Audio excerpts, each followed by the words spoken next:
समाज पार्टी जिंदाबाद, बहुजन समाज पार्टी जिंदाबाद, बहन कुमारी मायावती जी जिंदाबाद, बहन जी संघर्ष करो, हम आपके साथ हैं, बहन जी संघर्ष करो, हम आपके साथ हैं, बहन जी आगे बढ़ो, हम आपके साथ हैं। देश की मजबूरी है, बहन जी जरूरी है, देश की मजबूरी है, बहन जी जरूरी है। संविधान के सम्मान में, देश के मैदान में, संविधान के सम्मान में देश के मैदान में मुंदरा प्रधानमंत्री यारू, हक्का मायावती, मुंदरा प्रधानमंत्री यारू, हक्का मायावती। देश की मजबूरी है, बहन जी जरूरी है, देश की मजबूरी है, बहन जी जरूरी है। बहुजन समाज पार्टी जिंदाबाद। जिंदाबाद जिंदाबाद।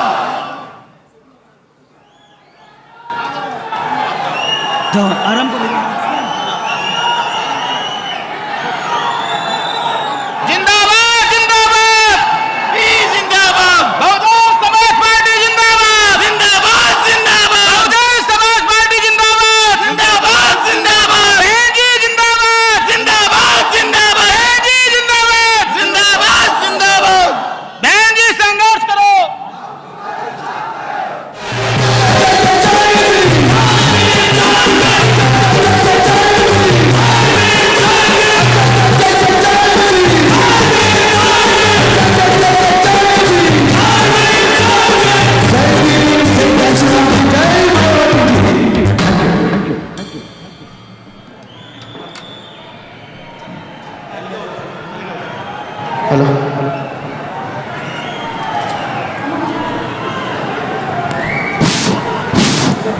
ಇಂದಿನ ಮುಖ್ಯ ಅತಿಥಿಗಳನ್ನು ಸ್ವಾಗತ ಮಾಡಲಿದ್ದಾರೆ ನಮ್ಮ ಪಕ್ಷದ ರಾಜ್ಯಾಧ್ಯಕ್ಷರಾದಂಥ ಮಾನ್ಯ ಎಂ ಕೃಷ್ಣಮೂರ್ತಿ ಅವರು. ದಯವಿಟ್ಟು ಬನ್ನಿ.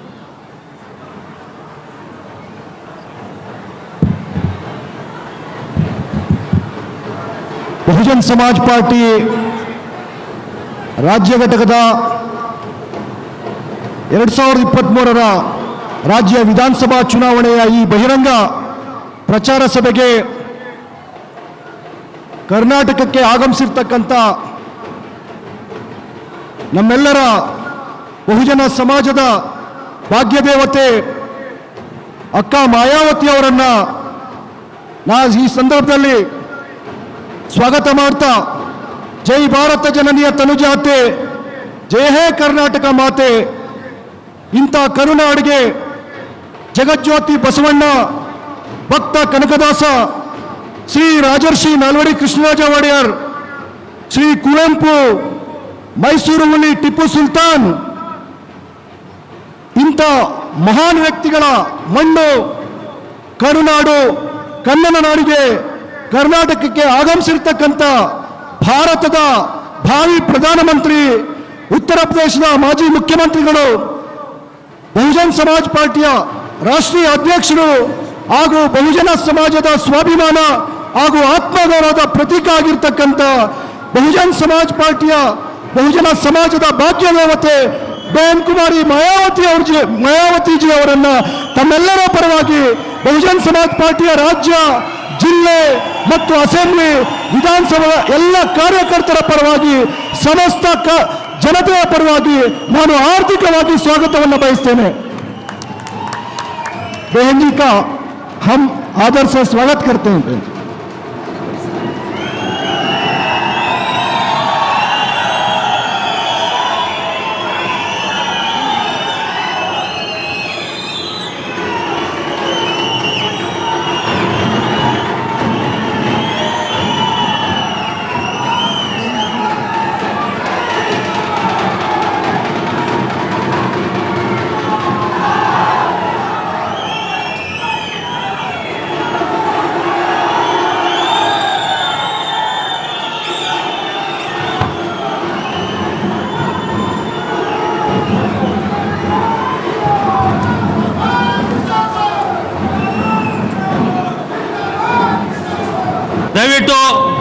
ದಯವಿಟ್ಟು ಆ ತಮಟೆ ವಾದ್ಯನ ನಿಲ್ಲಿಸಬೇಕು.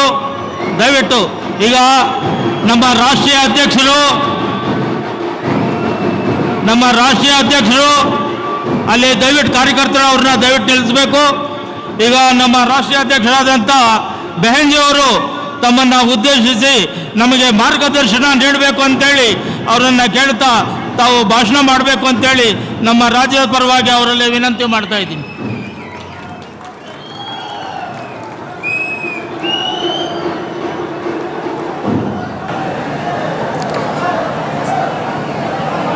बीएसपी की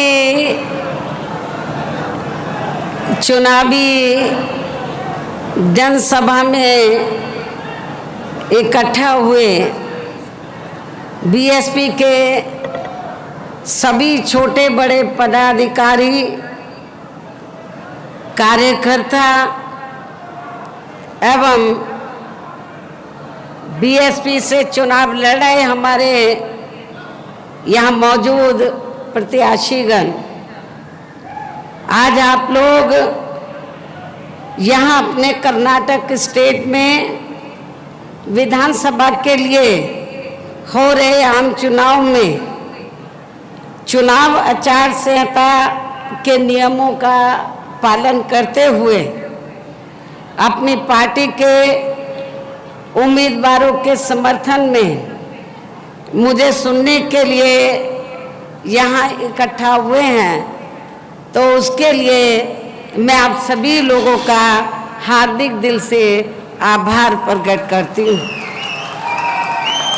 और अब मैं सबसे पहले अपनी पार्टी के संबंध में ये कहना चाहूँगी कि हमारी पार्टी ये चुनाव आपके कर्नाटक स्टेट की अधिकांश विधानसभा की सीटों पर अकेले अपने बलबूते पर ही पूरी तैयारी व दमदारी के साथ ये चुनाव लड़ी है। अर्थात हमारी पार्टी ने इस चुनाव में यहाँ किसी भी पार्टी के साथ किसी भी प्रकार का कोई भी चुनावी समझौता आदि नहीं किया है। इतना ही नहीं बल्कि हमने बीएसपी से जुड़ने की तादाद को ध्यान में रखकर ही फिर उसी अनुपात में ही यहाँ सर्व समाज के लोगों को टिकट भी दिए हैं। लेकिन अब मैं इस चुनाव में आप लोगों का ध्यान अपनी पार्टी बीएसपी को कामयाब बनाने के लिए कुछ ज़रूरी बातों की तरफ दिलाना चाहती हूँ। और इस संबंध में मैं आप लोगों को ये कहना चाहती हूँ कि अपने देश को आज़ाद हुए वे भारतीय संविधान को भी लागू हुए अब यहाँ वर्षों बीत चुके हैं, और इस लंबी अवधि में केंद्र में आपके कर्नाटक स्टेट में भी यहाँ विभिन्न विरोधी पार्टियों की सरकारें रही हैं। लेकिन दुख की बात यह है कि इस लंबी अवधि में भी यहाँ सभी विरोधी पार्टियों की रही सरकारों में वे आपके प्रदेश सहित पूरे देश में भी सर्व समाज में से विशेषकर दलितों, आदिवासियों, पिछड़े वर्गों, मुस्लिम व अन्य धार्मिक अल्पसंख्यकों के साथ साथ गरीबों, मजदूरों, किसानों, व्यापारियों एवं अन्य मेहनतकश लोगों का भी सही से विकास व उत्थान आदि नहीं हो सका है। जिनकी सरकारों की नीतियों व कार्यशैली को अभी इन्हें और ज़्यादा आजमाने की ज़रूरत नहीं है। और इस संदर्भ में मैं खासकर यहाँ दलितों, आदिवासियों व अन्य पिछड़े वर्गों के लोगों को ये भी बताना जरूरी समझती हूँ कि इन्हें परम पूज्य बाबा साहब डॉक्टर भीमराव अंबेडकर के कड़े संघर्ष व अथक प्रयासों से भारतीय संविधान के तहत मिले कानूनी अधिकारों में से विशेषकर सरकारी नौकरियों में जो आरक्षण की सुविधा मिली है, तो उसे भी यहाँ शुरू से ही इन वर्गों के प्रति हीन व जातिवादी मानसिकता रखने वाली सभी विरोधी पार्टियों की सरकारें प्रभावहीन बनाने में तथा इसे अब धीरे धीरे ख़त्म करने की भी पूरी कोशिश में लगी हुई है। यही मुख्य वजह है कि देश में आज़ादी के बाद केंद्र व राज्यों में भी काफ़ी लंबे समय तक सत्ता में आसीन रही खासकर कांग्रेस पार्टी ने, और अब केंद्र व अधिकांश राज्यों में भी बीजेपी व अन्य विरोधी पार्टियों की रही सरकारों ने इनका आरक्षण का कोटा अभी तक भी पूरा नहीं किया है। पदोन्नति में आरक्षण को तो इन्होंने मान्य कोर्ट की आड़ में काफ़ी हद तक खत्म कर दिया है, और इस मामले में लगभग यही खराब स्थिति हमें यहाँ आपके कर्नाटक स्टेट में भी देखने के लिए मिल रही है। इसके साथ ही अब तो इन वर्गों के लोगों को प्राइवेट सेक्टर में आरक्षण दिए जाने की व्यवस्था किए बिना ही केंद्र व राज्यों में भी ज़्यादातर सरकारी कार्य यहाँ प्राइवेट सेक्टर के जरिए ही देश के अधिकांश बड़े बड़े पूंजीपतियों व धन्ना सेठों को ही दिए जा रहे हैं। आपके कर्नाटक स्टेट में भी ये सब हमें देखने के लिए मिल रहा है, जिसके कारण अब पूरे देश में इन वर्गों के लोगों को आरक्षण का बहुत कम ही लाभ मिल पा रहा है, और इससे अब पूरे देश में दलितों व आदिवासियों के साथ साथ अन्य पिछड़े वर्गों के लोगों को भी काफ़ी ज़्यादा नुकसान हो रहा है। इसके साथ साथ यहाँ मैं अन्य पिछड़े वर्गों के लोगों को ये भी बताना चाहती हूँ, बैकवर्ड क्लास के लोगों को ये भी बताना चाहती हूँ कि इन्हें मंडल कमीशन की रिपोर्ट के तहत आरक्षण की ये सुविधा केंद्र में रही कांग्रेस व बीजेपी आदि की भी रही सरकार में नहीं मिला है, बल्कि बीएसपी के कड़े संघर्ष एवं अथक प्रयासों से ही श्री बीपी सिंह की सरकार में ही इन्हें ये सुविधा मिली है, जिसका भी विरोधी पार्टियां इन्हें इनका पूरा लाभ नहीं दे पा रही हैं। और सोचने की बात यह है कि आपके कर्नाटक स्टेट में जब असेंबली का चुनाव हो रहा है तो कांग्रेस पार्टी ने यहाँ खास तौर से वीकर सेक्शन के लोगों को ये कहा कि हम आरक्षण की जो सीमा है 50% से बढ़ाकर 75 कर देंगे। लेकिन सोचने की बात यह है कि जिस कांग्रेस पार्टी ने अपनी हुकूमत में मंडल कमीशन की रिपोर्ट लागू नहीं की, जिस कांग्रेस पार्टी ने अपनी हुकूमत में SC ST का रिजर्वेशन कोटा पूरा नहीं किया और इनके हितों के लिए जो कानून बनाए गए थे तो उनको लागू नहीं किया, तभी फिर बाबा साहब डॉक्टर अंबेडकर ने तो देश की जो सेंटर की पहली सरकार थी उसके वो कानून मंत्री थे, उससे उन्होंने इस्तीफा दे दिया था। तो इसलिए आप लोगों को जो 50 से सीमा बढ़ाकर 75 की बात कर रहे हैं, 75%, ये केवल हवाई है, कागजी है, इसमें कोई भी दम नहीं है, कोई भी ताकत नहीं है और प्रैक्टिकल में इसका कोई भी लाभ आप लोगों को मिलने वाला नहीं है। इतना ही नहीं बल्कि बीएसपी के अथक प्रयासों से ही श्री बीपी सिंह की सरकार में इन वर्गों के मसीहा परम पूज्य बाबा साहब डॉक्टर भीमराव अंबेडकर को भी यहाँ भारत रत्न की उपाधि से सम्मानित किया गया है, जिसके लिए वो हर प्रकार से पात्र भी थे। जब सेंटर में कांग्रेस पावर में थी तो हमारे समाज के लोग खास तौर से बाबा साहब के अनुयायी तो कांग्रेस से बराबर ये मांग करते रहे बाबा साहब को भारत रत्न की उपाधि से सम्मानित किया जाए, लेकिन कांग्रेस ने बाबा साहब डॉक्टर भीमराव अंबेडकर को भारत रत्न की उपाधि से सम्मानित नहीं किया। लेकिन जब सत्ता परिवर्तन हुआ, श्री बीपी सिंह की सरकार बनी सेंटर में और पहली बार हमारे कुछ एमपीज जीत कर आए, उसमें मैं भी मेंबर पार्लियामेंट बनी थी, तो उस समय श्री बीपी सिंह ने ये कहा था तो कि हम ये चाहते हैं माननीय श्री कांशीराम जी को कि आपकी पार्टी सरकार में शामिल हो जाए, और हम चाहते हैं कि मायावती को जो भी चाहे हम मंत्रालय सेंटर में देने के लिए तैयार हैं। लेकिन हमने श्री बीपी सिंह को ये कहा कि हमें मंत्रालय नहीं चाहिए, हमारी दो ही मांगे हैं। जो बैकवर्ड क्लास की मंडल कमीशन की रिपोर्ट जो कांग्रेस की हुकूमत के समय में आ गई थी वो पेंडिंग में पड़ी है, उसको लागू कर दो। कांग्रेस पार्टी ने अपने लंबे अरसे के शासनकाल में तो बाबा साहब को भारत रत्न की उपाधि से सम्मानित नहीं किया है, उनको सम्मानित कर दो। हमें इसके सिवाय ना कोई बड़ी कुर्सी चाहिए, हमें केवल बाबा साहब का सम्मान चाहिए, और पिछड़ों को जो मंडल कमीशन की रिपोर्ट है वो लागू होनी चाहिए।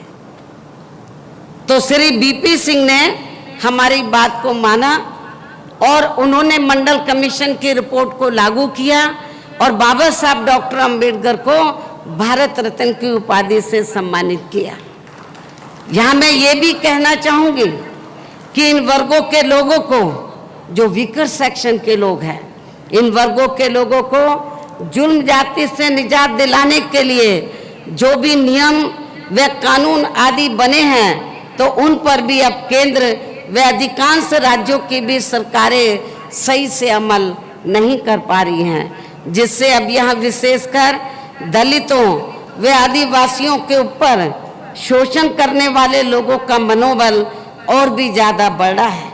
यही स्थिति हमें मुस्लिम समाज की भी देखने के लिए मिल रही है। ओबीसी के साथ साथ जो धार्मिक अल्पसंख्यक समाज में से जो मुस्लिम समाज के लोग हैं और ईसाई समाज के लोग हैं, क्रिश्चियंस हैं, उनकी भी स्थिति कोई ठीक नहीं है। और ये सब हमें यहाँ के कर्नाटक प्रदेश में भी काफ़ी कुछ इनकी दयनीय हालत देखने के लिए मिल रहा है, जिसके अनेकों उदाहरण आप लोगों के सामने हैं। इसी प्रकार हमें पूरे देश में जो दलित आदिवासी पिछड़े वर्ग के लोगों की हालत तो बहुत ज़्यादा खराब है, इसी प्रकार हमें पूरे देश में मुस्लिम व अन्य धार्मिक अल्पसंख्यक समाज के लोगों की भी हालत कोई खास अच्छी नज़र नहीं आती है, जिसका काफ़ी कुछ खुलासा केंद्र सरकार की सच्चर कमेटी की रिपोर्ट में भी किया गया है। इसके साथ साथ अपर कास्ट समाज में से खासकर गरीब लोगों की आर्थिक स्थिति अभी भी हमें पूरे देश में यहाँ काफ़ी ज़्यादा खराब या दयनीय ही बनी हुई नज़र आती है। इनके अलावा आपके प्रदेश सहित पूरे देश में सर्व समाज में से विशेषकर यहाँ गरीब, मजदूर, किसान, कर्मचारी, व्यापारी एवं अन्य मेहनतकश लोग भी अपनी विभिन्न समस्याओं को लेकर अभी भी हमें काफ़ी ज़्यादा दुखी ही नज़र आते हैं। और इनमें से किसान वर्ग तो केंद्र की वर्तमान भाजपा सरकार द्वारा बनाई गई गलत नीतियों के कारण काफ़ी ज़्यादा परेशान व आंदोलित भी रहा है। किंतु इन सब की मुख्य वजह हमारी पार्टी केंद्र व आपके कर्नाटक स्टेट में भी यहाँ अब तक रही सभी विरोधी पार्टियों की सरकारों की जातिवादी, पूंजीवादी व संकीर्ण मानसिकता के तहत बनाई गई उनकी गलत नीतियों एवं गलत कार्य प्रणाली को ही काफ़ी हद तक जिम्मेवार मानकर चलती है। और इस मामले में खासकर इनके गलत आर्थिक नीतियों की वजह से ही आए दिन यहाँ पूरे देश में गरीबी, बेरोजगारी व महंगाई आदि भी काफ़ी ज़्यादा बढ़ रही है। जबकि इस मामले में शुरू से ही हमारी पार्टी केंद्र व राज्यों की सरकारों से भी हर स्तर पर ऐसी नीति अपनाने की लगातार ये मांग करती आ रही है कि देश में कुछ गिने चुने पूंजीपतियों व धन्ना सेठों का विकास होने की बजाय बल्कि यहाँ गरीब व आम लोगों का ही विकास होना चाहिए। तभी फिर सही मायने में यहाँ की आम जनता अपनी गरीबी, बेरोजगारी, महंगाई व अन्य और भी समस्याओं से काफ़ी हद तक निजात पा सकती है। इसके साथ साथ पिछले कुछ वर्षों से अपने देश में भ्रष्टाचार भी हर स्तर पर काफ़ी ज़्यादा बढ़ा है, जिससे आपका खुद का अपना कर्नाटक प्रदेश भी अछूता नहीं रहा है। किंतु इन सब का मुख्य कारण हमारी पार्टी आज़ादी के बाद से लेकर अभी तक केंद्र व देश के अधिकांश राज्यों में तथा आपके खुद के अपने कर्नाटक प्रदेश में भी ज़्यादातर सत्ता यहाँ गलत पार्टियों में से खासकर कांग्रेस, बीजेपी व इनकी सहयोगी पार्टियों के हाथों में ही आने को मानकर चलती है।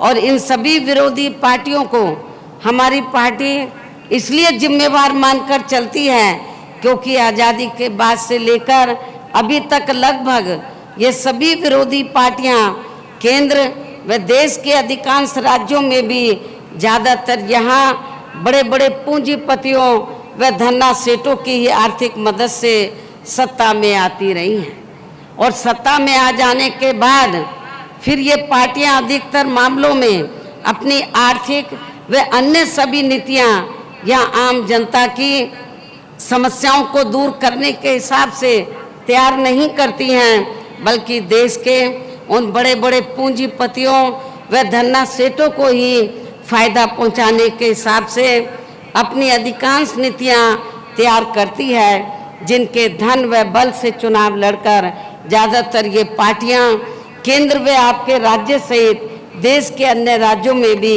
अभी तक यह सत्ता में आती रही हैं, जिसके कारण ही अब पूरे देश में व आपके खुद के अपने प्रदेश में भी अभी भी हमें यहाँ सर्व समाज के लोग अधिकांश मामलों में अपनी विभिन्न समस्याओं को लेकर काफ़ी ज़्यादा दुखी व परेशान ही नज़र आते हैं।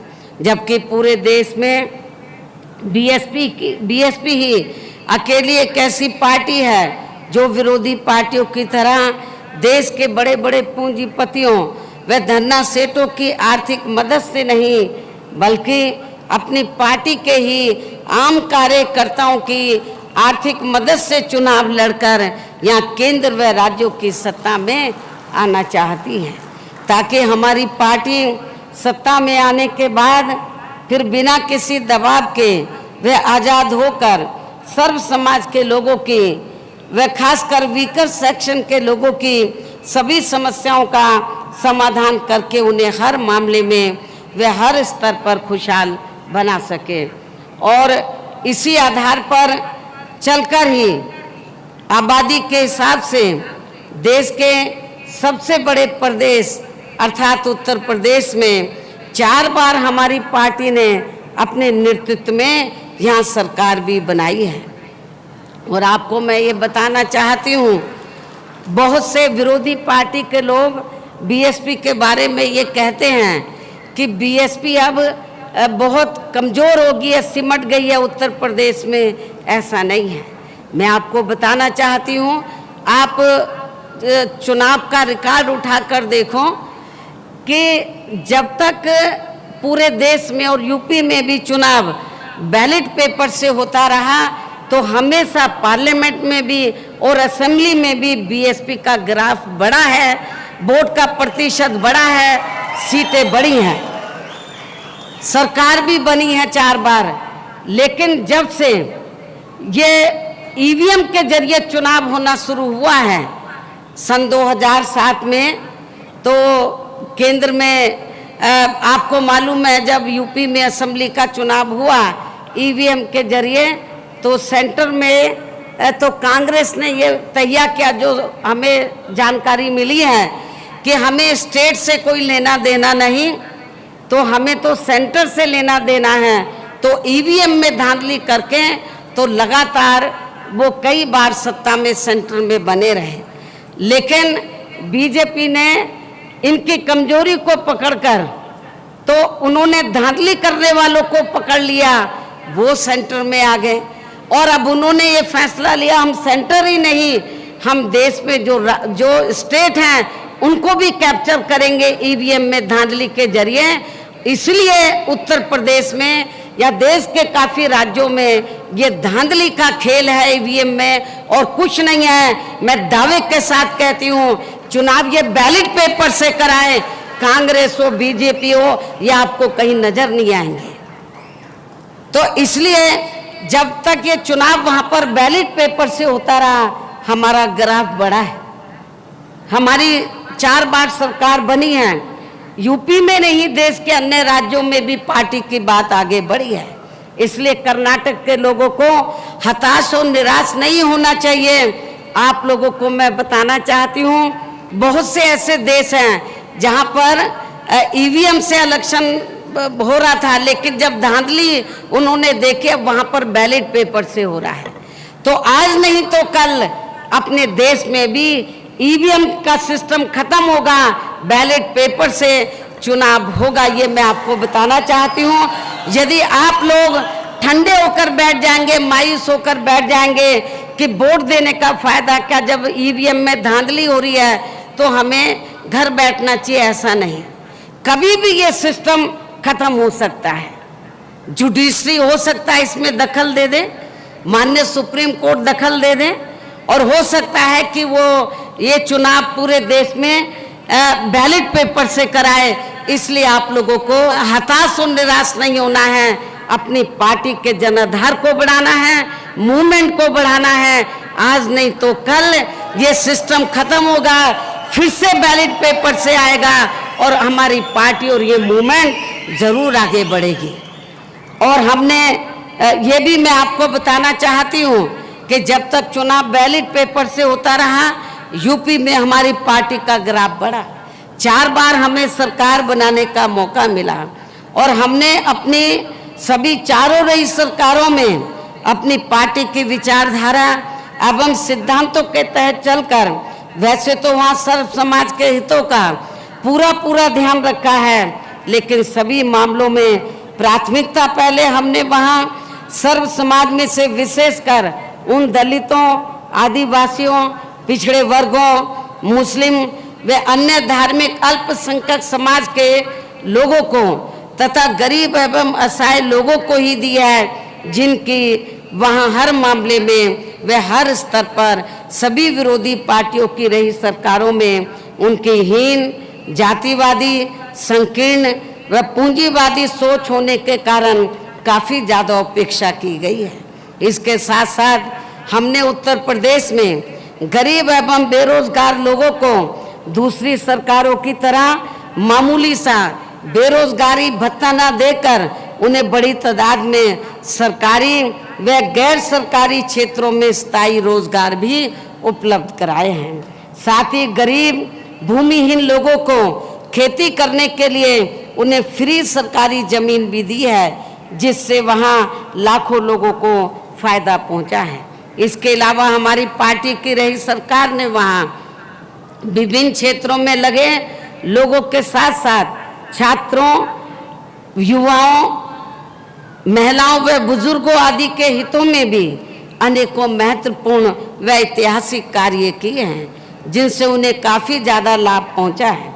इसके साथ साथ हमने उत्तर प्रदेश में सर्व समाज के लोगों के ऊपर किसी भी प्रकार की कोई जुर्म जाति आदि नहीं होने दी है, बल्कि हमारी रही सरकार ने वहाँ जुर्म जाति करने वाले लोगों को तो बिना बुलडोजर चलाए हुए या बिना मार धाड़ के, तो बिना कोई देरी किए हुए उन्हें तुरंत ही जेल की सलाखों के अंदर भेजा है, जहाँ मेरी सरकार में उनकी सही व असली जगह होती है। जो अभी इस समय यूपी में चल रहा है, ऐसा नहीं, मारधाड़ नहीं, कानून का वहाँ पे नंगा नाच हो रहा है, ऐसा नहीं, बल्कि कानून की अहमियत वहाँ की जनता को हमने समझाई, बताई और कानून के तहत हमने सर्व समाज के लोगों को वहाँ पर न्याय दिया, जिसकी यहाँ आपके प्रदेश में भी काफ़ी, यानी कि कर्नाटक स्टेट में भी काफ़ी सख्त ज़रूरत है। और इतना ही नहीं, बल्कि हमारी पार्टी की रही सरकार ने वहाँ अपने देश में दलित एवं अन्य पिछड़े वर्गों में समय समय पर जन्मे हमारे महान संतों, गुरुओं व महापुरुषों में भी खासकर महात्मा ज्योतिराव फूले, छत्रपति शाहू जी महाराज, श्री नारायणा गुरु, बाबा साहब डॉक्टर भीमराव अंबेडकर एवं मान्यवर श्री कांशीराम जी जिन्होंने इन संतों, गुरु और महापुरुषों की मूवमेंट को आगे बढ़ाने के लिए अपनी पूरी जिंदगी निछावर की मान्यवर श्री कांशीराम जी ने काफ़ी कड़ा संघर्ष किया। इन सबको विभिन्न रूपों में पहली बार वहाँ पूरा आदर सम्मान दिया है, जिन्हें विरोधी पार्टियों के लोग अभी तक भी आसानी से पचा नहीं पा रहे हैं। इस प्रकार से उत्तर प्रदेश में हमारी पार्टी ने अपने सभी चारों रहे शासनकाल के दौरान वहाँ हर मामले में व हर स्तर पर सर्व समाज के लोगों को काफ़ी बेहतरीन सरकार दी है। और यदि आप लोग भी यहाँ अपने कर्नाटक स्टेट में आम जनहित के व खासकर कमजोर एवं उपेक्षित वर्गों के हितों में ऐसे ही कार्य करना चाहते हैं, इसके साथ ही आपके प्रदेश की जनहित से जुड़ी जो भी यहाँ स्थानीय समस्याएं हैं उन्हें भी दूर करना चाहते हैं, तो फिर आप लोगों को भी उत्तर प्रदेश की तरह ही यहाँ अपने कर्नाटक स्टेट में भी अपनी पार्टी के जनाधार को बढ़ा के यहाँ अपनी पार्टी की खुद की सरकार बनानी होगी। और अभी तो कर्नाटक में असेंबली का चुनाव हो रहा है और इसके लिए आप लोगों को आपके कर्नाटक स्टेट में वर्तमान में इस समय विधानसभा के लिए हो रहे आम चुनाव में अपनी पार्टी का अच्छा रिजल्ट लाना होगा। और इसके लिए आपको यहाँ की सत्ताधारी पार्टी व अन्य सभी विरोधी पार्टियों के साम दाम दंड भेद आदि हथकंडों से भी जरूर सावधान रहना है। आप लोगों को मालूम है कि यहाँ पर कांग्रेस और बीजेपी अभी जब ये सत्ता में होते हैं तो इनको जनहित के मुद्दे ध्यान में नहीं आते हैं, नज़र नहीं आते हैं, उनके हितों में काम नहीं करते हैं। और जनता यहाँ के कर्नाटक स्टेट में भी इनसे काफ़ी दुखी हो चुकी है। अब इन लोगों ने, अब इन दोनों पार्टियों ने खास तौर से इस चुनाव को जो धार्मिक रंग इन्होंने दिया है, तो मेरे ख्याल उससे आप लोगों को सावधान रहने की ज़रूरत है। जो इस चुनाव को इन्होंने सांप्रदायिक, खास तौर से जो धार्मिक इसको रंग दिया जा रहा है, बीजेपी वाले जय बजरंगबली बोल रहे हैं, कांग्रेस वाले कुछ और बोल रहे हैं, इससे आप लोगों की समस्याओं का समाधान होने वाला नहीं है। आप लोगों को इनके इस किस्म की जो इनके ढकोसलेबाजी है, जो उनकी इस किस्म का जो इनका षड्यंत्र चल रहा है, तो मेरे ख्याल इससे आप लोगों को सावधान रहना होगा।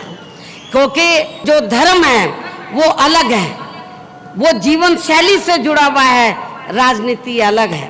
तो इसलिए आप लोगों को इनकी धार्मिक भावनाओं में ना बहकर, तो आप लोगों को बहुजन समाज पार्टी जो सही मायने में तो कहने में नहीं बल्कि कार्य करके दिखाने में विश्वास रखती है, इस पार्टी को कामयाब बनाना होगा। तो इनके बहकावे में आप लोगों को नहीं आना है।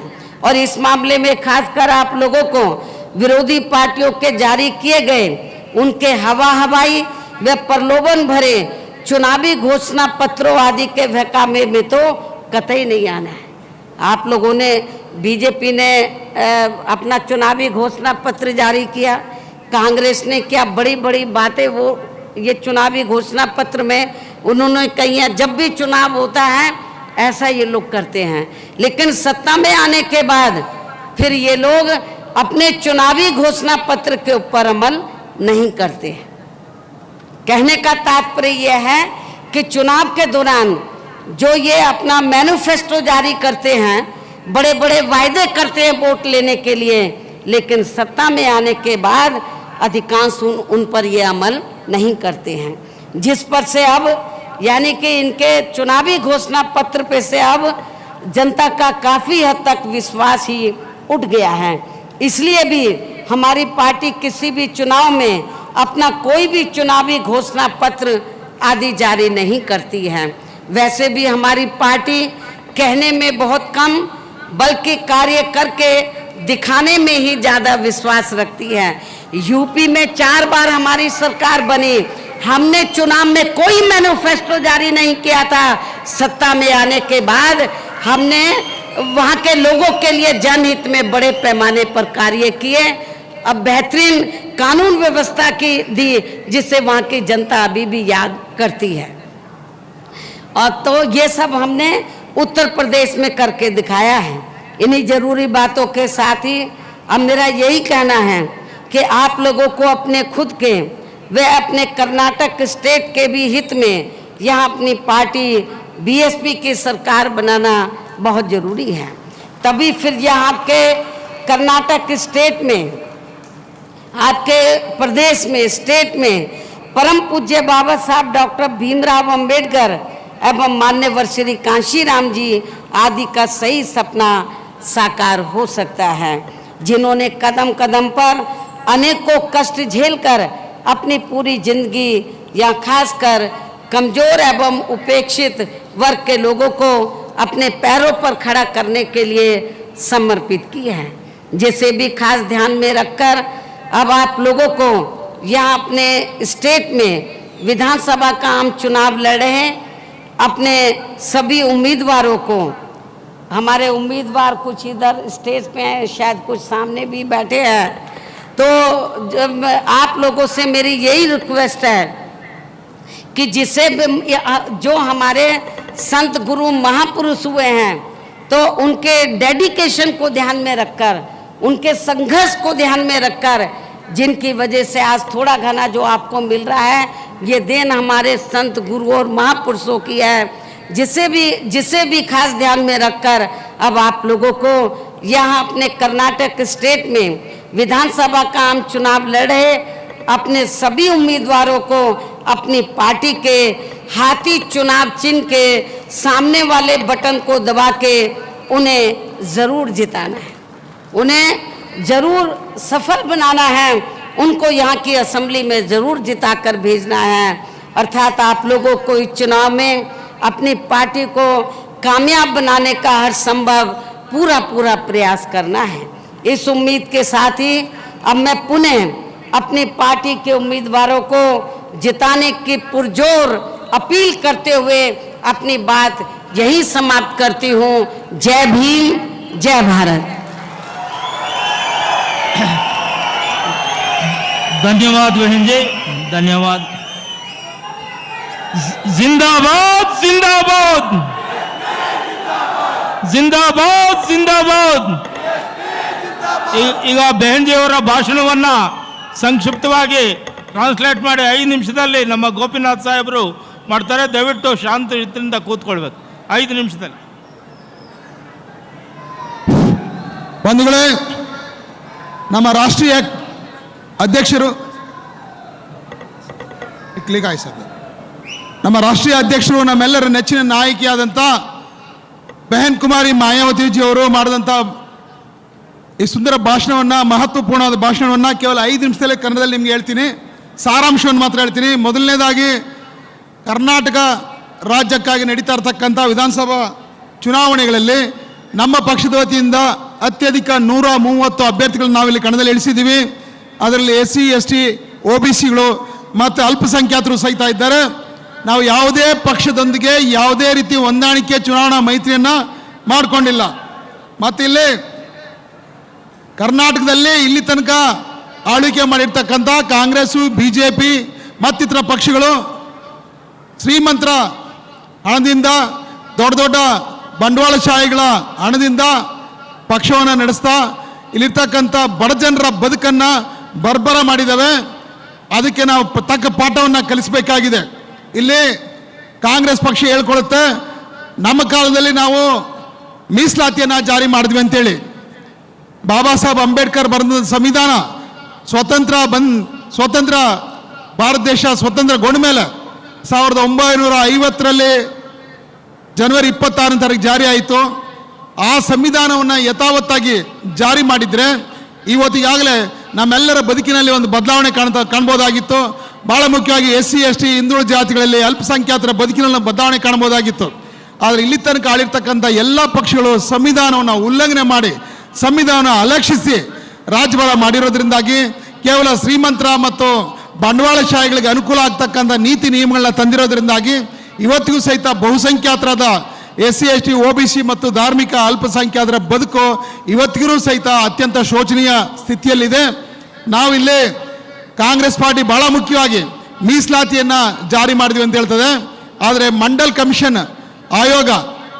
ಆಯೋಗ ಜಾರಿ ಮಾಡಿದಂಥ ಮಂಡಲ ಆಯೋಗ ನೀಡಿದಂಥ ವರದಿ ಪ್ರಕಾರ ಮೀಸಲಾತಿಯನ್ನು ಜಾರಿ ಮಾಡೋದ್ರಲ್ಲಿ ಕಾಂಗ್ರೆಸ್ ಪಕ್ಷ ಯಾವತ್ತೂ ಸಹಿತ ಆಸಕ್ತಿ ವಹಿಸಲಿಲ್ಲ. ನಂತರ VP ಸಿಂಗ್ ಸರ್ಕಾರ ಇದನ್ನ ಜಾರಿ ಮಾಡ್ತು ಅಂತ ಹೇಳ್ತಾರೆ. ಬಾಬಾ ಸಾಹೇಬ್ ಅಂಬೇಡ್ಕರ್ಗೆ ಭಾರತ ರತ್ನ ಕೊಟ್ಟಿದ್ದೀವಿ ಅಂತಲೂ ಹೇಳ್ತಾರೆ. ಇದು ಅವರು ಹೇಳ್ತಕ್ಕಂಥ ಅತಿ ದೊಡ್ಡ ಸುಳ್ಳು. VP ಸಿಂಗ್ ಸರ್ಕಾರ, ಆ ಸರ್ಕಾರಕ್ಕೆ ಬಹುಮತ ಇಲ್ಲದಿರೋ ಕಾಲದಲ್ಲಿ ಬೆಹನ್ ಮಾಯಾವತಿಜಿ ಅವರ ನೇತೃತ್ವದಲ್ಲಿ ನಮ್ಮಲ್ಲಿ ಹೆಚ್ಚಿನ ಸಂಖ್ಯೆಯಲ್ಲಿ ಸಂಸತ್ ಸದಸ್ಯರು ಆರಿಸಿ ಬಂದಿದ್ರು. ಆಗ VP ಸಿಂಗ್ ಅವರು ತಮ್ಮ ಸರ್ಕಾರಕ್ಕೆ ಬೆಂಬಲ ಕೇಳಿದಾಗ ಮಾನ್ಯವರು ಕಾಂಶಿರಾಮ್ ಸಾಹೇಬರು ಬೆಂಬಲ ಕೊಡೋಕೆ ಒಪ್ಕೊಂಡ್ರು. ಇದಕ್ಕೆ ಪ್ರತಿಯಾಗಿ ಬೆಹನ್ಜಿ ಅವರಿಗೆ ನಾವು ಯಾವುದೇ ಒಂದು ಮಂತ್ರಿ ಸ್ಥಾನ ಕೊಡೋಕೆ ನಾವು ತಯಾರಾಗಿದ್ದೀವಿ ಅಂತ ಹೇಳಿದ್ರು.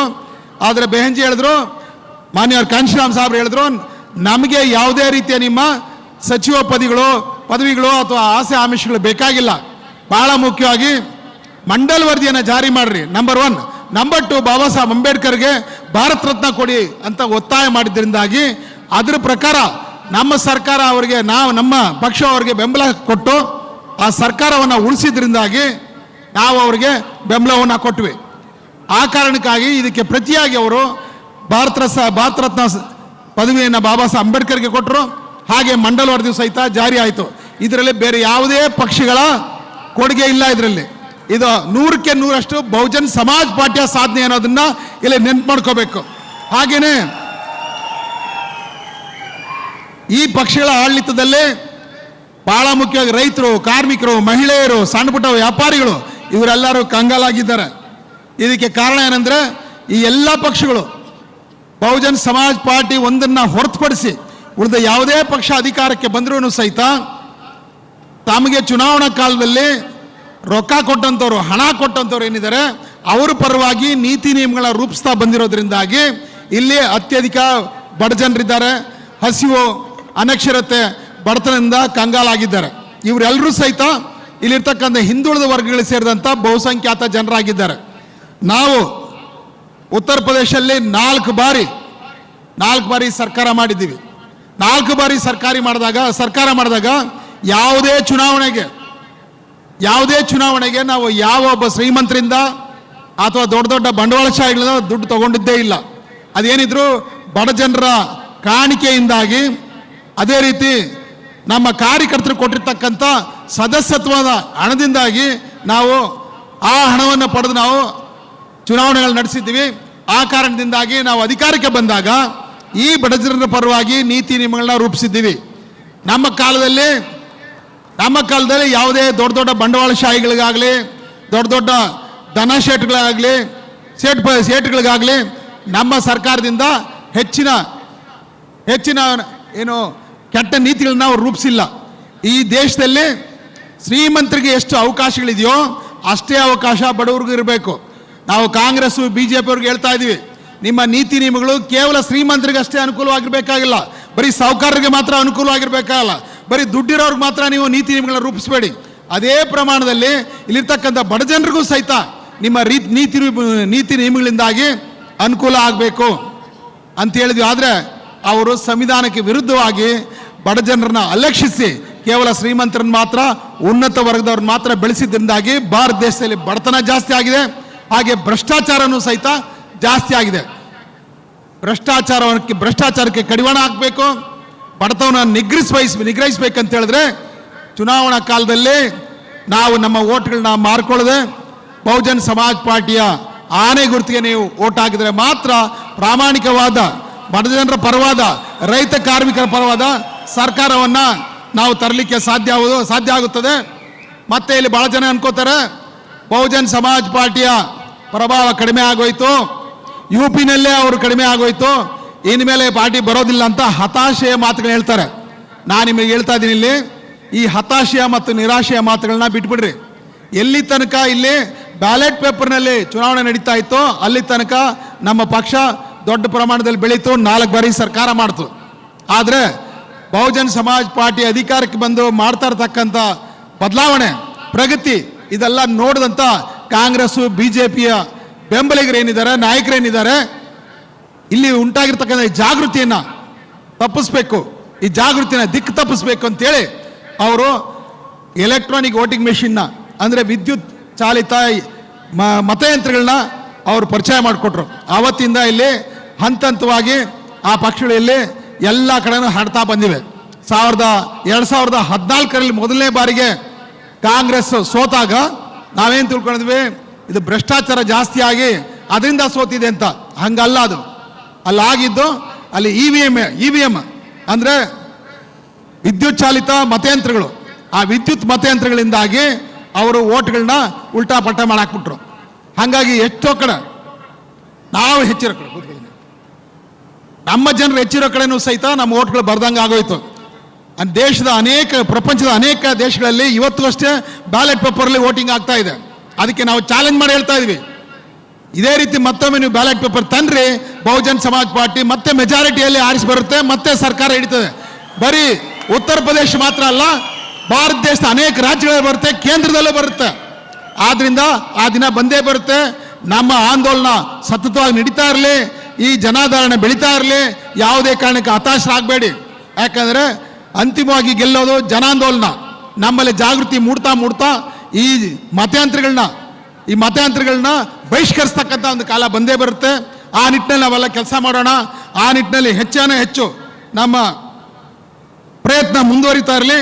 ಇಲ್ಲಿ ಯಾವುದೇ ಕಾರಣಕ್ಕೆ ಅಂಜದೆ, ಕುಗ್ಗದೆ, ಕೊರಗದೆ, ಹತಾಶ ಆಗದೆ, ನಿರಾಶರಾಗದೆ ನಾವು ನಮ್ಮ ಚಳುವಳಿಯನ್ನು ಮುನ್ನಡೆಸೋಣ. ಭಾಳ ಮುಖ್ಯವಾಗಿಲ್ಲಿ ಈ ಪಕ್ಷಗಳು ಅಧಿಕಾರಕ್ಕೆ ಬಂದ ಮೇಲೆ ಇಲ್ಲಿ ಕರ್ನಾಟಕದಲ್ಲಿ ಕಾಂಗ್ರೆಸ್ಸು ಮತ್ತು ಇತರ ಪಕ್ಷಗಳ ಒಂದು ಮೈತ್ರಿಯೊಂದಿಗೆ ಒಂದು ಸರ್ಕಾರ ಬಂದಿತ್ತು 2018ರಲ್ಲಿ. ಅನಂತರ ಮತ್ತೆ BJP ಸರ್ಕಾರ ಬಂದು ಅನೇಕ ರೀತಿಯ ಆಪರೇಷನ್ ಕಮಲ ಎಲ್ಲ ಮಾಡಿ ಇಲ್ಲಿ ಅನೇಕ ಶಾಸಕರನ್ನ ಖರೀದಿ ಮಾಡಿ ಇಲ್ಲಿ ಸರ್ಕಾರ ನಡೆಸ್ತಾ ಇದೆ. ಅದೇ ಪಕ್ಷ ಇವತ್ತು ಕೇಂದ್ರದಲ್ಲೂ ಸಹಿತ ಅಧಿಕಾರ ನಡೆಸ್ತಾ ಇದೆ.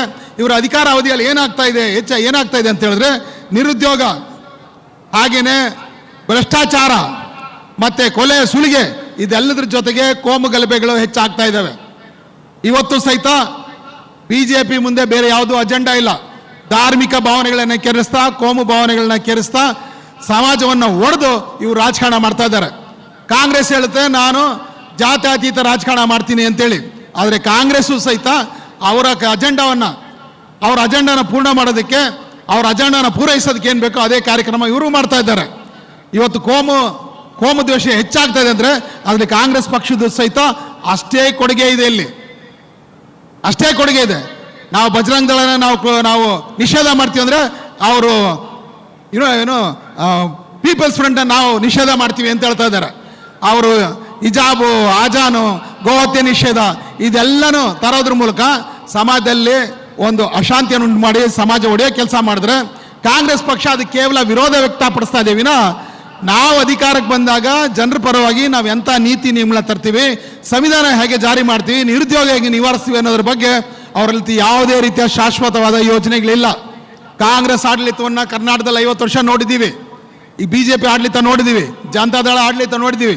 ಯಾವುದೇ ಪಕ್ಷ ಅಧಿಕಾರಕ್ಕೆ ಬಂದರೂ ಸಹಿತ ನಿರುದ್ಯೋಗ, ಭ್ರಷ್ಟಾಚಾರ, ಜಾತೀಯತೆ, ಕೋಮುಗಲಭೆ ಇದ್ಯಾವುದು ನಿಲ್ತಾ ಇಲ್ಲ. ಆದರೆ ನಮ್ಮ ಬಹುಜನ್ ಸಮಾಜ್ ಪಾರ್ಟಿ 4 ಬಾರಿ ಆಡಳಿತ ಮಾಡಿದಾಗ ನಿರುದ್ಯೋಗ ಅತ್ಯಂತ ಕನಿಷ್ಠ ಮಟ್ಟಕ್ಕೆ ಇಳಿದಿತ್ತು. ಅನೇಕ ಹಾಸ್ಟೆಲ್ಗಳು ಮತ್ತು ಕಾಲೇಜುಗಳು, ಹಿಂದುಳಿದ ವರ್ಗಗಳಿಗೆ ವಿಶೇಷವಾದಂಥ ಹಾಸ್ಟೆಲ್ಸ್ ಇವೆಲ್ಲ ನಾವು ತೆರೆದ್ವಿ. ಅದಷ್ಟೇ ಅಲ್ಲದೆ ಸಂಪೂರ್ಣವಾಗಿ ಏನು ಬ್ಯಾಕ್ಲಾಗ್ ಹುದ್ದೆಗಳಿತ್ತು ಅದೆಲ್ಲ ನಮ್ಮ ಆಡಳಿತ ಕಾಲದಲ್ಲಿ ಸಂಪೂರ್ಣವಾಗಿ ನಾವು ಭರ್ತಿ ಮಾಡಿದ್ದೀವಿ. ಕೇವಲ ಸರ್ಕಾರಿ ವಲಯದಲ್ಲಿ ಮಾತ್ರ ಅಲ್ಲದೆ ಖಾಸಗಿ ವಲಯದಲ್ಲೂ ಸಹಿತ ನಾವು ರಿಸರ್ವೇಷನ್ ಮೀಸಲಾತಿಯನ್ನು ಜಾರಿ ಮಾಡಿದ್ದೀವಿ. ಈ ಕೆಲಸವನ್ನು ಬೇರೆ ಯಾವುದೇ ಪಾರ್ಟಿನೂ ಸಹಿತ ಇಲ್ಲಿ ತನಕ ಮಾಡೋಕ್ಕಾಗಿಲ್ಲ. ಅದು ಬಹುಜನ್ ಸಮಾಜ್ ಪಾರ್ಟಿ ಮಾತ್ರ ಮಾಡಿದೆ ಅದನ್ನು. ಅದೇ ರೀತಿ ಕರ್ನಾಟಕದಲ್ಲಿ ನಾವು ಆಡಳಿತಕ್ಕೆ ಬಂದರೂ ಸಹಿತ ಇಲ್ಲಿ ಮೀಸಲಾತಿಯನ್ನು 100ಕ್ಕೆ 100ರಷ್ಟು ಜಾರಿ ಮಾಡ್ತೀವಿ. ಖಾಸಗಿಯಲ್ಲೂ ಸಹಿತ ನಾವು ಮೀಸಲಾತಿಯನ್ನು ಜಾರಿ ಮಾಡ್ತೀವಿ. ಹಾಗೆಯೇ ಮುಂದಿನ 5 ವರ್ಷಗಳಲ್ಲಿ ಕರ್ನಾಟಕದಲ್ಲಿ ನಿರುದ್ಯೋಗವನ್ನು ಸಂಪೂರ್ಣವಾಗಿ ನಿಲ್ಲಿಸ್ತೀವಿ. ಹಾಗೆ ಹೆಚ್ಚಿನ ಸರ್ಕಾರಿ ಕಾಲೇಜುಗಳನ್ನ ತೆಗಿತೀವಿ. ಪ್ರೈವೇಟ್ ಕಾಲೇಜಸ್ ಏನಿದೆ ಅದಕ್ಕೆ ಸಮಾನವಾಗಿ ಸರ್ಕಾರಿ ಕಾಲೇಜುಗಳನ್ನ ತೆರೆಯೋದ್ರ ಮೂಲಕ 5 ವರ್ಷಗಳಲ್ಲಿ ಅನಕ್ಷರತೆಯನ್ನು ತೊಡೆದಾಕ್ತೀವಿ, ಬಡತನವನ್ನು ತೊಡೆದಾಕ್ತೀವಿ, ಹಸುವಿನ ಅವಮಾನವನ್ನು ತಡಿತೀವಿ. ಬಹಳ ಮುಖ್ಯವಾಗಿ ಜಾತೀಯತೆ ಮತ್ತು ಕೋಮು ಗಲಭೆಗಳನ್ನ ಅದು ಬಹುಜನ್ ಸಮಾಜ ಪಾರ್ಟಿ ಮಾತ್ರನೇ ಅದನ್ನ ನಿಲ್ಲಿಸೋಕೆ ಸಾಧ್ಯ ಅಂತೇಳಿ ಇಲ್ಲಿ ನಾವು ನೀವು ವಾಗ್ದಾನ ಕೊಡ್ತಾ ಇದ್ವಿ. ಹಾಗೇನಿಲ್ಲಿ ಎಲ್ಲ ಪಕ್ಷಗಳು ಚುನಾವಣೆಗೆ ಕಾಲದಲ್ಲಿ ಮ್ಯಾನಿಫೆಸ್ಟೋ ತರ್ತವೆ, ಪ್ರಣಾಳಿಕೆ ತರ್ತವೆ. ಆದರೆ ಆ ಪ್ರಣಾಳಿಕೆಗಳು ನಿಮ್ಮ ಓಟ್ ಹಾಕಿ ಅವ್ರನ್ನ ಅಧಿಕಾರಕ್ಕೆ ತರೋ ತನಕ ಮಾತ್ರ ಅವ್ರು ನೆನಪರಿರುತ್ತೆ. ಅಧಿಕಾರಕ್ಕೆ ಬಂದ ಮೇಲೆ ಮ್ಯಾನಿಫೆಸ್ಟೋನ ಮೂಲೆಗೆ ಬೀಸಾಕ್ತಾರೆ, ಕಸಬುಂಡಿಗೆ ಹೋಗುತ್ತೆ ಅಷ್ಟೇ. ಆದ್ರಿಂದ ನಾವು ಯಾವುದೇ ಚುನಾವಣೆ ಕಾಲದಲ್ಲೂ ಅಷ್ಟೇ ಮ್ಯಾನಿಫೆಸ್ಟೋನ ಕೊಡಲ್ಲ, ಪ್ರಣಾಳಿಕೆ ಕೊಡಲ್ಲ. ನಾವು ಮಾತಾಡಲ್ಲ, ನಮ್ಮ ಕೆಲಸ ಮಾತಾಡುತ್ತೆ. ನಾವು ಮಾತಾಡಲ್ಲ, ನಮ್ಮ ಕೆಲಸದ ಫಲ ಮಾತಾಡುತ್ತೆ. ಹಾಗೇನೆ ಇಲ್ಲಿ ಅವ್ರು ಮಾತಾಡ್ತಾರೆ. ಹಾಗೇನೆ ಇಲ್ಲಿ ನಿಮ್ಮಲ್ಲಿ ವಿನಂತಿ ಮಾಡ್ಕೊಳ್ಳೋದೇನೆಂದ್ರೆ, ನಮ್ಮನ್ನ ನಿರಾಶೆ ಆಗಿಸೋದಕ್ಕೆ, ಹತಾಶ ಆಗೋದಕ್ಕೆ ಇಲ್ಲಿ ಅನೇಕ ರೀತಿಯ ಷಡ್ಯಂತ್ರಗಳನ್ನ ಬಿಜೆಪಿ ಕಾಂಗ್ರೆಸ್ ಅವರು ಮಾಡ್ತಾರೆ. ಇದಕ್ಕೆ ಬಲಿಯಾಗಬೇಡ್ರಿ. ನಮ್ಮ ಮಹಾಪುರುಷರ ತ್ಯಾಗ ಬಲಿದಾನಗಳು ನೆನಪಿರಲಿ. ಬಾಬಾ ಸಾಹೇಬ್ ಅಂಬೇಡ್ಕರ್ ಕನಸು ನನಸು ಮಾಡ್ತಕ್ಕಂಥ ಒಂದು ಜವಾಬ್ದಾರಿ ನಮ್ಮ ಮೇಲಿದೆ. ಇದನ್ನು ನಾವು ಮರಿಬಾರ್ದು. ಇದನ್ನೆಲ್ಲ ನಮ್ಮ ಮಹಾಪುರುಷರ ಕನಸು ನನಸು ಮಾಡೋದಕ್ಕೆ, ನಮ್ಮ ಮಹಾಪುರುಷರಿಗೆ ಸಾಕಷ್ಟು ಸನ್ಮಾನ ಮಾಡೋದಕ್ಕೆ, ಅವ್ರಿಗೆ ಇದನ್ನ ಅವರ ಆದರ್ಶಗಳನ್ನ ಅನುಸರಿಸುವ ಕೆಲಸವನ್ನ ಬಹುಜನ್ ಸಮಾಜ್ ಪಾರ್ಟಿ ಮಾಡ್ತಾ ಇದೆ. ಕರ್ನಾಟಕದಲ್ಲೂ ಸಹಿತ ಇದೇ ರೀತಿಯ ಒಂದು ಆದರ್ಶಮಯವಾದ ಸರ್ಕಾರವನ್ನ ನಾವು ರಚಿಸ್ತೀವಿ. ಈ ನಿಟ್ಟಿನಲ್ಲಿ ನಮ್ಮ ಪಕ್ಷಕ್ಕೆ ಕಾಂಗ್ರೆಸ್ ಪಕ್ಷದಲ್ಲಿ ಅನೇಕ ವರ್ಷ ದುಡಿದು ಅತ್ಯಂತ ಹೆಚ್ಚಿನ ಪ್ರಚಂಡ ಬಹುಮತದಲ್ಲಿ ಆರಿಸಿ ಬಂದಂಥ ನಮ್ಮ ಅಖಂಡ ಶ್ರೀನಿವಾಸ ಮೂರ್ತಿಯವರು ಪುಲಿಕೇಶ್ ನಗರದಿಂದ 97,000 ಓಟ್ಗಳನ್ನ ಪಡೆದಿದ್ರು, 82,000 ಲೀಡ್ನಲ್ಲಿ ಬಂದರು. ಆದರೆ ಅಂಥ ಒಬ್ಬ ಜನಪ್ರಿಯ ಶಾಸಕನ್ನ ಅವ್ರಿಗೆ ಟಿಕೆಟ್ ಕೊಡದೆ ವಂಚನೆ ಮಾಡಿದ್ದಾರೆ ಕಾಂಗ್ರೆಸ್ ಅವರು. ಆದರೆ ಅವ್ರಿಗೆ ಹೇಳಿದ್ವಿ, ನಿಮ್ಮದೇ ಪಾರ್ಟಿ ಬಹುಜನ್ ಸಮಾಜ್ ಪಾರ್ಟಿ ಇರ್ಬೇಕಾದ್ರೆ ನೀವು ಯಾಕೆ ಬೇರೆ ಕಡೆ ಹೋಗ್ತೀರಾ? ನಿಮಗಿಲ್ಲಿ ಬನ್ರಿ, ನಾವು ನಿಮಗೆ ಮಾನ ಸನ್ಮಾನಗಳ ಮೂಲಕ ನಿಮ್ಮ ತಲೆ ಮೇಲೆ ಹೊತ್ಕೊಂಡು ನಾವು ನಿಮ್ಮನ್ನ ಆರಿಸ್ತರ್ತೀವಿ ಅಂತೇಳಿ ನಮ್ಮ ಮಾತಿಗೆ ಮನ್ನಣೆ ಕೊಟ್ಟು, ಬಹಳ ಮುಖ್ಯ ನಮ್ಮ ಮಾರಸಂದ್ರ ಮುನಿಯಪ್ಪನವರು ಮಾಡಿದಂಥ ಈ ಪ್ರಯತ್ನದಲ್ಲಿ ಯಶಸ್ವಿಯಾಗಿ ಇವತ್ತು ಅಖಂಡ ಶ್ರೀನಿವಾಸ ಮೂರ್ತಿ ಅವರು ನಮ್ಮ ಪಕ್ಷವನ್ನು ಸೇರಿದ್ದಾರೆ. ಹಾಗೇನೆ ಪುಲಿಕೇಶ್ ನಗರದಲ್ಲಿ ಅಭ್ಯರ್ಥಿಯಾಗಿ ಬಹುಜನ್ ಸಮಾಜ್ ಪಾರ್ಟಿ ಅಭ್ಯರ್ಥಿಯಾಗಿ ಆನೆ ಗುರುತಿನ ಮೇಲೆ ಇವತ್ತು ಚುನಾವಣೆ ನಿಂತಿದ್ದಾರೆ. ನೀವು ಅವ್ರ ಮನೆ ಮುಂದೆ ನೋಡ್ಬೋದು, ಬಹಳ ದೊಡ್ಡ ಆನೆ ಮಾಡಿ ಇಟ್ಟಿದ್ದಾರೆ, ಆನೆಯ ಪ್ರತಿಮೆನ ಮಾಡಿ ಇಟ್ಟಿದ್ದಾರೆ. ಯಾರು ಬೇಕಾದ್ರೆ ನೋಡ್ಬೋದು. ಅವರು ಬಹುಶಃ ಕರ್ನಾಟಕದಲ್ಲಿ ಎಲ್ಲೂ ಹತ್ರ ಮಾಡಿಲ್ಲ. ಅದಕ್ಕಾಗಿ ನಾವು ಅವ್ರನ್ನ ಅಭಿನಂದಿಸ್ತೀನಿ, ಮತ್ತೆ ಅವ್ರನ್ನ ನಾವು ಆರಿಸ್ತರ್ಬೇಕಂತೇಳಿ ಇಲ್ಲಿರ್ತಕ್ಕಂಥ ಬಂಧುಗಳಲ್ಲಿ ವಿನಂತಿ ಮಾಡ್ಕೋತೀವಿ. ಅದೇ ರೀತಿ ಮಾನ್ಯ ಕೃಷ್ಣ ಶೆಟ್ಟಿ ಅವರು ಮಂತ್ರಿಗಳಾಗಿದ್ದವರು ಬಿಜೆಪಿ ಸರ್ಕಾರದಲ್ಲಿ ಬಹಳ ಒಳ್ಳೆ ಕೆಲಸವನ್ನು ಮಾಡಿದ್ದಾರೆ. ಅನೇಕ ಬಡಬಗರಿಗೆ ದಿನನಿತ್ಯ ಸೇವೆ ಮಾಡ್ತಾರೆ. ಪ್ರತಿದಿನ ಅಧಿಕಾರದಲ್ಲಿ ಇರಲಿ ಇಲ್ಲದೆ ಇರಲಿ ಅವರು ಬಡಬಗರಿಗೆ ಅನ್ನ ಸೇವೆ ಆಗಿರ್ಬೋದು, ಅಕ್ಷರ ಸೇವೆ ಆಗಲಿ ನಿರಂತರವಾಗಿ ಮಾಡ್ತಾ ಇದ್ದಾರೆ. ಆದರೆ ಅಂಥ ಒಬ್ಬ ಅತ್ಯುತ್ತಮವಾದ ಒಬ್ಬ ನಿಸ್ಪೃಹ ಸೇವಾ ತತ್ಪರನಾದ ಮನುಷ್ಯನ ಅವರು ಅಲಕ್ಷಿಸಿ ಬೇರೆಯವ್ರಿಗೆ ಟಿಕೆಟ್ ಕೊಟ್ಟರು ಗಾಂಧಿನಗರದಿಂದ. ಹಾಗಾಗಿ ಕೃಷ್ಣ ಶೆಟ್ಟಿ ಅವರು ಸಹಿತ ನಮ್ಮನ್ನ ಸಂಪರ್ಕ ಮಾಡೋದ್ರಲ್ಲಿ ಸ್ವಲ್ಪ ಅವ್ರಿಗೇನೋ ಅಲ್ಲಿ ಎಡವಟ್ಟು ಆಯ್ತು ಅಲ್ಲಿ. ಅಂದರೆ ನಮಗೆ ಟಕ್ಕಂತ ಅವ್ರು ನಮ್ಮ ಸಂಪರ್ಕ ಬರಲಿಲ್ಲ. ಅವ್ರು ನಮಗೆ ಫೋನ್ ಮಾಡಿದ ಫೋನ್ ಸಿಕ್ಕಲಿಲ್ಲ. ಹಾಗಾಗಿ ನಾಮಿನೇಷನ್ ಕಾಲಕ್ಕೆ ಸರಿಯಾಗಿ ನಮ್ಮನ್ನು ಭೇಟಿ ಆಗದಿರೋದ್ರಿಂದ ಸ್ವತಂತ್ರ ಅಭ್ಯರ್ಥಿಯಾಗಿ ಅವರು ನಿಂತಿದ್ದಾರೆ. ಆದರೂ ನಮ್ಮನ್ನು ಬಂದು ವಿನಂತಿಸ್ಕೊಂಡ್ರು, ನನ್ನನ್ನು ನೀವು ಬಹುಜನ್ ಸಮಾಜ್ ಪಾರ್ಟಿಯ ಬೆಂಬಲಿತ ಅಭ್ಯರ್ಥಿಯನ್ನಾಗಿ ನೀವು ಘೋಷಿಸಬೇಕಂತ. ನಾವು ಯಾವುದೇ ಕಂಡೀಷನ್ ಇಲ್ಲದೆ ಬೇಷರತ್ತಾಗಿ ಅವ್ರನ್ನ ನಮ್ಮ BSP ಬೆಂಬಲಿತ ಅಭ್ಯರ್ಥಿಯನ್ನಾಗಿ ಗಾಂಧಿನಗರ ಕ್ಷೇತ್ರದಿಂದ ಅವ್ರನ್ನ ನಾವು ಆರಿಸ್ತರ್ಬೇಕಂತೇಳಿ ತೀರ್ಮಾನ ಮಾಡ್ಕೊಂಡ್ವಿ. ಇದೇ ಮನವಿನ ನಿಮ್ಮಲ್ಲೂ ನಾವು ಮಾಡ್ಕೋತಾ ಇದ್ದೀವಿ. ದಯವಿಟ್ಟು ತಾವೆಲ್ಲರೂ ಈ ಇಬ್ಬರು ಮಹಾಪುರುಷರನ್ನ, ಜನಪ್ರಿಯ ಶಾಸಕರನ್ನ, ಜನಪ್ರಿಯ ನಾಯಕರನ್ನ ತಮ್ಮ ತಮ್ಮ ಕ್ಷೇತ್ರದಿಂದ, ಗಾಂಧಿನಗರ ಮತ್ತು ಪುಲಿಕೇಶ್ ನಗರ ಮೀಸಲು ಕ್ಷೇತ್ರದಿಂದ ಆರಿಸ್ತರ್ಬೇಕು ಅಂತ ವಿನಂತಿ ಮಾಡ್ಕೋತಾ ಇದ್ದೀನಿ. ಈ ಬಾರಿ ನಾವು ಅತಿ ಹೆಚ್ಚಿನ ಅಭ್ಯರ್ಥಿಗಳನ್ನ ಇಲ್ಲಿ ಕಣಕ್ಕಿಳಿಸಿದ್ದೀವಿ. ಹಾಗೆಯೇ ಭಾಳ ಮಂದಿ ವೇದಿಕೆ ಮೇಲೆ ಇದ್ದಾರೆ ನೋಡಿ, ಆ ಕಡೆ ಒಂದು 130 ಜನ ಇದ್ದಾರೆ. ಇವರೆಲ್ಲರೂ ನಿಲ್ಲಿಸಿದ್ದೀವಿ. ಕರ್ನಾಟಕದಲ್ಲಿ ಸಂವಿಧಾನಬದ್ಧ ರಾಜ್ಯವನ್ನು ನಿರ್ಮಾಣ ಮಾಡೋದಕ್ಕೆ ಕರ್ನಾಟಕ ರಾಜ್ಯದಲ್ಲಿರ್ತಕ್ಕಂಥ ಬಹುಸಂಖ್ಯಾತರು, SC, ST, OBC ಮತ್ತು ಧಾರ್ಮಿಕ ಅಲ್ಪಸಂಖ್ಯಾತರು ಎಲ್ಲರೂ ಕೂಡಿ ತಮ್ಮ ಕಷ್ಟಗಳನ್ನ ಅರ್ಥವರು, ತಮ್ಮ ಸಮಾಜದಲ್ಲಿ ಹುಟ್ಟಿ ಬೆಳೆದಂಥವರು ಅನೇಕರಿಲ್ಲಿದ್ದಾರೆ. ಇಲ್ಲೇ ಪೌರ ಕಾರ್ಮಿಕರ ಮಕ್ಕಳಿದ್ದಾರೆ, ದಿನಗೂಲಿ ಮಕ್ಕಳಿದ್ದಾರೆ, ಭೂಹೀನ ರೈತರ ಮಕ್ಕಳಿದ್ದಾರೆ, ಹಾಗೇನೆ ಖಾಸಗಿ ಕಂಪನಿಯಲ್ಲಿ ಸಣ್ಣ ಪುಟ್ಟ ಕೆಲಸ ಮಾಡೋರು ಮಕ್ಕಳಿದ್ದಾರೆ. ಅವರೆಲ್ಲರೂ ಪ್ರತಿನಿಧಿಗಳಾಗಿದ್ದಾರೆ. ಅವರಿಗೆ ಹಸಿವು, ಕಷ್ಟ, ಅವಮಾನ ಏನಂತ ಗೊತ್ತಿದೆ. ಅಂಥವ್ರ ಅಧಿಕಾರಕ್ಕೆ ಬಂದರೆ ಮಾತ್ರ ನಿಮ್ಮೆಲ್ಲರ ಕಷ್ಟ ಪರಿಹಾರ ಆಗ್ಲಿಕ್ಕೆ ಸಾಧ್ಯ. ಚೆನ್ನಾಗಿ ಸುಖವಾಗಿ ಬೆಳೆದಿರೋರು, ದೊಡ್ಡ ದೊಡ್ಡ ಶ್ರೀಮಂತರ ಮಕ್ಕಳು, ಅವ್ರಿಗೆ ನಿಮ್ಮ ಕಷ್ಟ ಅರ್ಥ ಆಗೋದಿಲ್ಲ, ಸಂವಿಧಾನ ಬಗ್ಗೆ ಗಾಳಿಗಂಧನೆ ಗೊತ್ತಿರೋದಿಲ್ಲ. ಹಾಗಾಗಿ ಈ ನಮ್ಮ ಬಹುಜನ್ ಸಮಾಜ್ ಪಾರ್ಟಿ ಅಭ್ಯರ್ಥಿಗಳನ್ನ ನೀವು ಗೆಲ್ಲಿಸಬೇಕು. ಚುನಾವಣೆ ದಿನ ಆನೆಯ ಗುರುತಿನ ಮುಂದೆ ಇರ್ತಕ್ಕಂಥ ಬಟನ್ ಮೇಲೆ ನಿಮ್ಮ ಬಲಗೈನ ತೋರ್ ಬೆರಳನ್ನ ಒತ್ತಿ ಆನೆ ಗುರುತಿಗೆ ಓಟ್ ಹಾಕ್ಬೇಕಂತೇಳಿ ವಿನಂತಿ ಮಾಡಿಕೊಂಡು ನಾನು ಅಪೀಲ್ ಮಾಡ್ಕೊಂಡು ನನ್ನ ಮಾತನ್ನ ಮುಕ್ತಾಯ ಮಾಡ್ತಾ ಇದ್ದೀನಿ. ಜೈ ಭೀಮ್, ಜೈ ಭಾರತ್.